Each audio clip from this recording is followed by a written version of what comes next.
So rather than me tell you why I decided to retire in Zimbabwe, perhaps I need to give you a bit of context so that at least you have an idea of why I came to that conclusion. So 2001 is when the journey started. This is when I decided to go to the United Kingdom. So I had these amazing positive views about the UK, of which it is positive. I mean, don't get me wrong.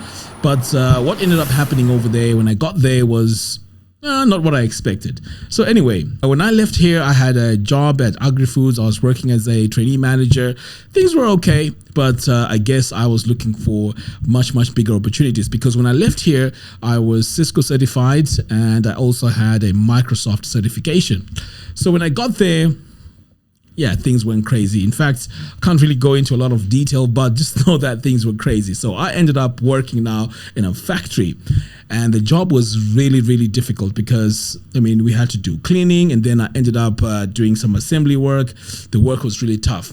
But what I found surprising is while I was working, the tax hit me hard when I worked more hours, which was very confusing for me, because I mean, I thought, well, the more that I work, well, you know, the better for me.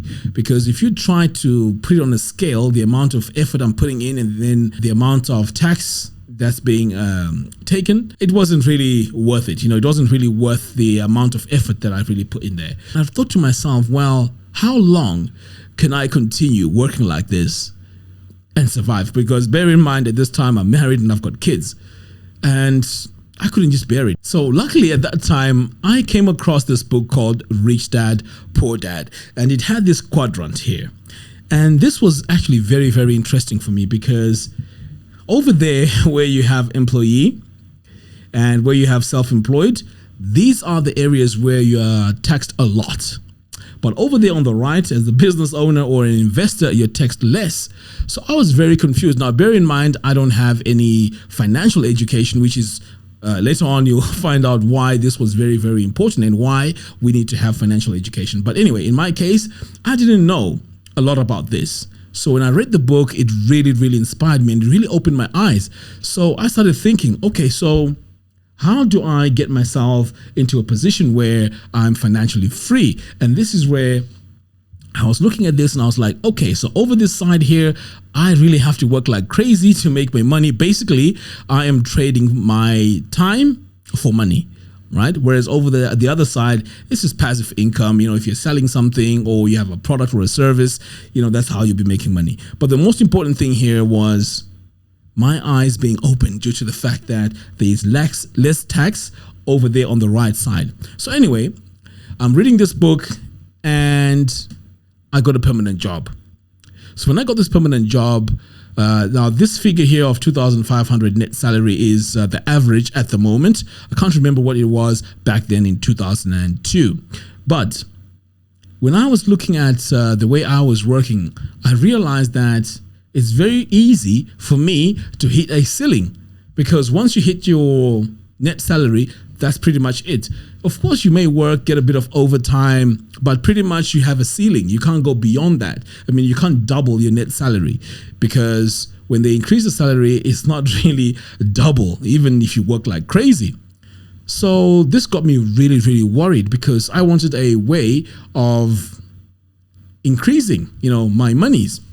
So what I started doing now was I started doing a bit of jobs here and there on the side just to make myself self-employed. So because I was Cisco certified and I also had Microsoft certification, it was easy for me to go into the IT field. At that time, computers were very expensive, and if you were good at assembling these computers and selling them, you know, you were in a very good position, because I remember at the time, PC World, these computers were very expensive. So I started assembling computers and selling them. So this was really working really well for me. And then again, on the weekends, I would clean people's hard drives from viruses and so on. And I would be getting paid a bit of money. At that point, the money was so good that it was approaching what I was getting monthly. So I was like, okay, this seems to be working fine. And I was really excited about it.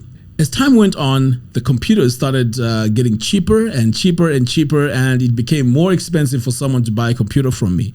So I had to sit down and think, well, what's the next move? What's the way forward here?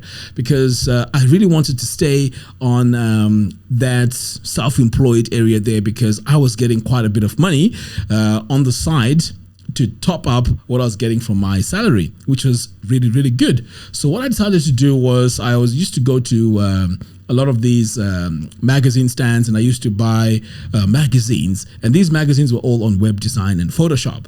So as I'm buying these magazines, I'm learning, how a website is put together, and before I knew it, I was actually getting really good at it because I was practicing, and this was really good. So what happened now is, I decided, well, you know what?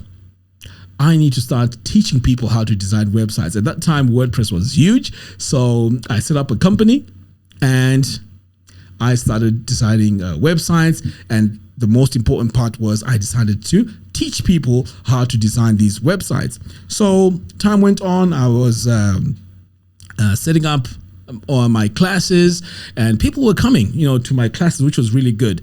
At this point now, I'm really excited because I am now on that B part, the business part. So I found myself an accountant, and financially things were okay because I needed to worry about my taxes once every year. Whereas compared to when I was employed, I used to get taxed pretty much every single month. And this money was deducted before I even plan for it. So this was actually very, very good. So I continued with that, and from these classes that I was teaching, I came across this guy who was a retired Army general. So he said to me, well, you have these web design skills. Why don't we set up a company in the security industry? So this now meant that with my knowledge on web design and marketing, and with his knowledge of the industry, the security industry, this was a perfect match. So we set up a company called Security Media Publishing. Ran it for 6 months. It was very, very successful. And another bigger company acquired us, and we became part of this big company. So I became a director in that company. So we were all directors, all four of us. Fantastic move. And I started really getting excited. In fact, let me be honest with you, I started getting big-headed because I thought, you know what, I've made it.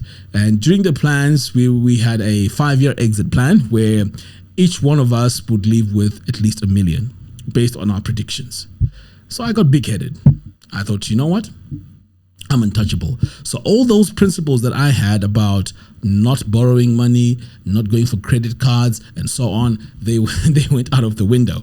Because what happened is, during that time, we were making plans. My friend was telling me, okay, I need to get a house on mortgage. He got more credit cards, loans, and so on. Because with the business, he knew that at least with the business, he can pay all these things. He can afford it. So at this stage, I thought, with all this money coming in, I can afford a mortgage. I can afford the credit cards and the loans. So anyway, you know what? I decided to hold back. I thought to myself, I'm not going to go for these loans. But I had something in the back of my mind. There was a time when the Jaguar XF was released, and I just fell in love with this car. So I said to myself, one day I will drive this car. That became my dream car. So I went and bought the car. And this was the dumbest move I've ever made. I mean, looking back, I will never ever do this ever again. I bought this car on finance. So at the time, I remember signing the documents. It was almost double at the end of the 5 years, buying it on finance. So at the time, again, I thought, you know what, this is my time to drive a very nice car. I'm a director of a company. Money's coming in. We're getting all these contracts from Dubai, all over the place. We're going to all these events. It was so exciting. And what could go wrong is what I was asking myself. So anyway, now remember, we have this quadrant. So I was looking at this and I was thinking, I need to make sure that I maintain my position over there on the B. Obviously, I'm not big enough to be on the investor, but the B part, that's where I wanted to be. And it was, really, really exciting. So when I got this car, I was driving it and I really felt great. But I knew that feeling was me lying to myself, because when it came to make the payments, it was really, really a big deal because there was a lot of money going out, and this is money that I had before, which I did not need to worry about. So it was around 400 a month, I think 400 a month, and I had to do that for the next 5 years. So I started having problems with this car. Every single time I had a problem, I had to go to Jaguar because it's not a type of car which you can just fix from a local garage. So every time I went there, I was spending 500, 700, until I got to a point where something went wrong with the injectors, and they were asking for 4,000 to repair the car. So I sat down and I was scratching my head, and I thought to myself, well, this 4,000 is ridiculous. So let me just try and just park the car and not use it. So I parked the car, started saving up the money. So all was good. I mean, it wasn't too bad because the workplace wasn't too far. I started using the trains to go to work until I got to a point where I thought, you know what? Keeping this car is actually more of a headache for me. So I decided to take the car back. I know I lost a lot of money on the car, and pretty much I didn't make anything. All I did was drive the car, paid for it for about 2 years, and then returned it back. I mean, it was part of the contract that if you want to return it after 2 years, you return it, no questions asked. Of course, the car had to be in good condition. So I gave the car back. So for the next 5 years, I was just using public transport. So during this time, I was actually thinking of ways to make money. And at that time now, the business wasn't doing very well because all the major contracts we had didn't work out. And you know that 5 million exit plan? That was out of the window. So this business had to go into liquidation. Didn't make any money from it. In fact, we had a lot of debt. So I sold all my shares in the business. But yeah, that was a very difficult time. So the thought of me going to work after finding out how difficult it is and how I had to pay all these taxes and you only get the salary at the end of the month, that was no option. So what I decided to do was to set up a business. At this time now, I was very good at marketing. I had online marketing experience. I was designing websites. So I set up an online marketing business agency. And slowly, I mean, the first few months was very difficult because I had no money. So I had to build my name. I had to pitch to a lot of companies. Luckily, I started working with a lot of software companies, and I also was doing some filmmaking, and money started coming in slowly. So I started employing a few guys to work with me. I mean, all was fantastic. And this time, this was my business, no partnerships, nothing. I was just working. But this time, I stayed true to the game because I made sure I had no debt. I mean, I had no credit cards, nothing. All I did was work, saved my money, and purchase whatever I wanted to purchase. So anyway, as time went on, I thought to myself, well, do I need to really retire? Because right now I'm in my mid-40s. Do I need to really retire in the UK? So, as you look closely at this graph, you start to notice that with 2,500 net salary, it's not enough for extra things that you may want in life, for you to just live a comfortable life. For example, maybe you want to buy a car without actually borrowing. You can't do that because this 2,500, remember, your rent is there, your bills are there, your transport money, your phone bills.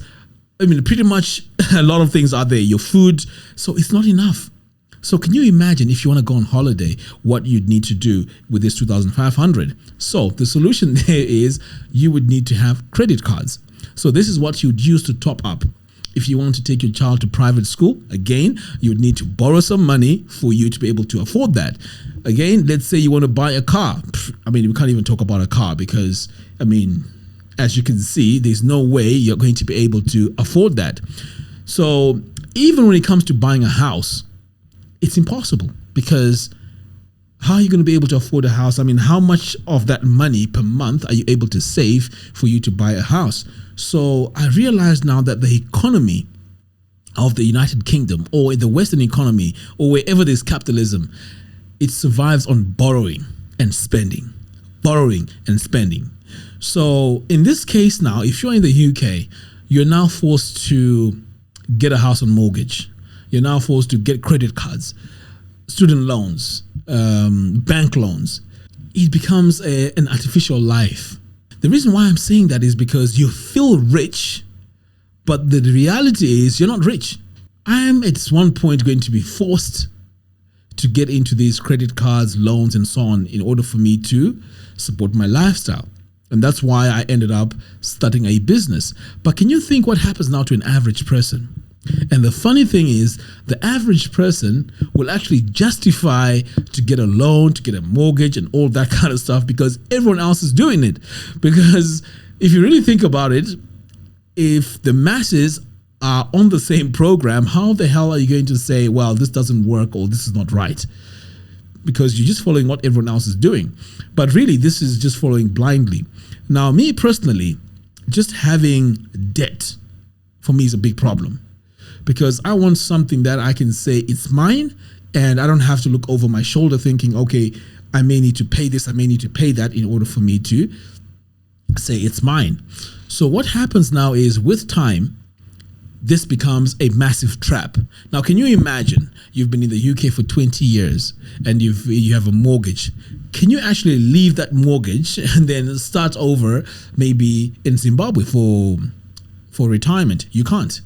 Because you have 25, 30 years of paying that mortgage, so you can't escape it. Likewise, if you have credit cards and so on, there's no way you can escape it. So you're now trapped until you pay off.